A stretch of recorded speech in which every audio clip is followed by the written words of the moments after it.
Good afternoon, everyone. My name is Larios, and to start off, if someone has hit you, get your belongings and throw them in the floor, and they have treated you really bad, and even have asked you to pee in a condom, yes, you guys heard me right, to pee in a condom, then you have experience in bullying, and someone of any of these things sounds familiar to you, and someone has told you about bullying and they have passed through this process, they have experienced bullying. So that's why today I'm going to be talking about bullying in schools.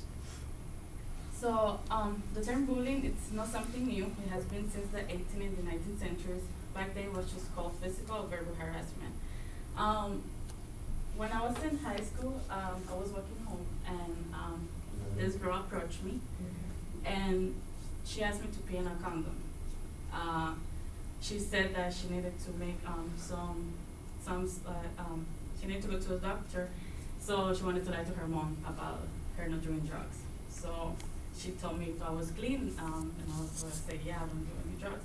So she told me to pee in a condom. They asked me how I got out from the situation. I just remembered that I run and I didn't want it. She brought her friends up and they were like forcing me to do it. They were wanting me to take me inside of a house and do it. But I didn't. I just remember that I ran and I went home and I was really scared because I knew that I had her for a class. So that is why bullying has become a very common issue in our society and has brought a lot of deaths and disappointments along the way. And that is why it is important to be informed. So today I will first talk about what are some of the problems, second, what are some of the causes, and third, the implications of bullying. So, but first, what is bullying? It's the use of superior strength or influence to intimidate someone else. And first, the problem. So my first subpoint is about the victim. The victim don't confess the problem, so they don't report the situation.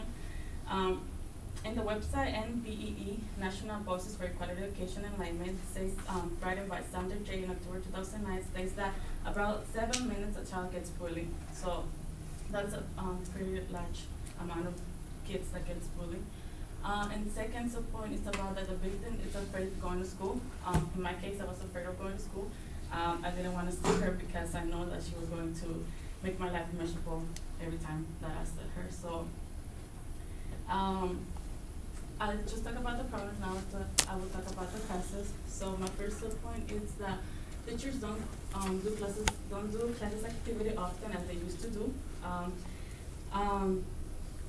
In the article, Bullying in Schools, an overview by Ken Steen, read in December 2010, states that from more engaging learning environment at the elementary level to less engaged environments at the middle and high school levels, these changes tend to distance the students from caring adults, develop effective behavior, supervision, and change of instruction. So we know that in kindergarten, they make everybody to play around, they do class activities, but when you get to middle school, it's more work, you working yourself.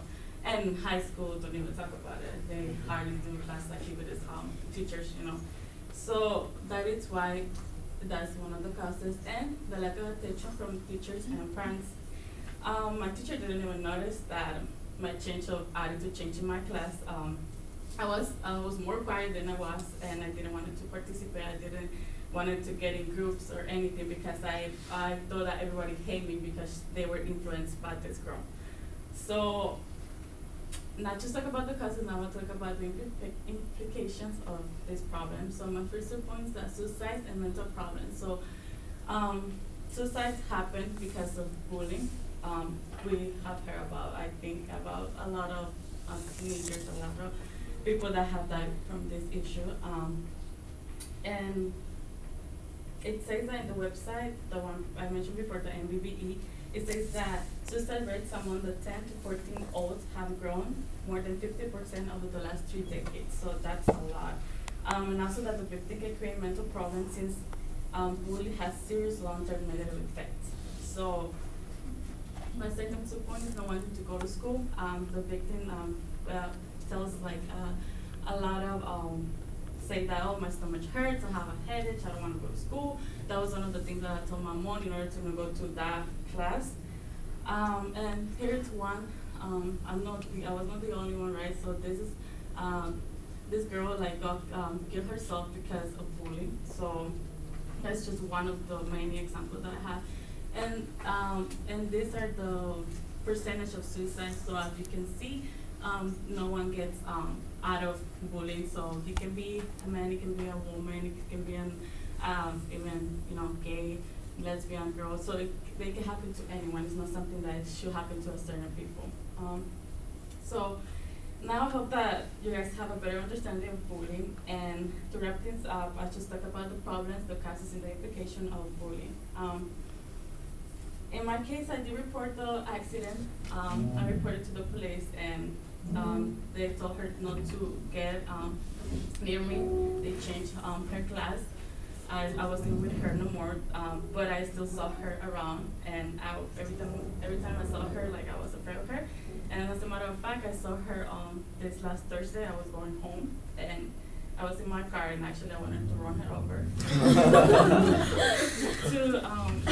to pay her for everything that she made me pass. But I thought to myself, and I said it to myself, that I'm a much better person than her, because I would not do that to anyone, and I would not make anyone suffer like that and make a life miserable. So I think that I'm a better person than who she is.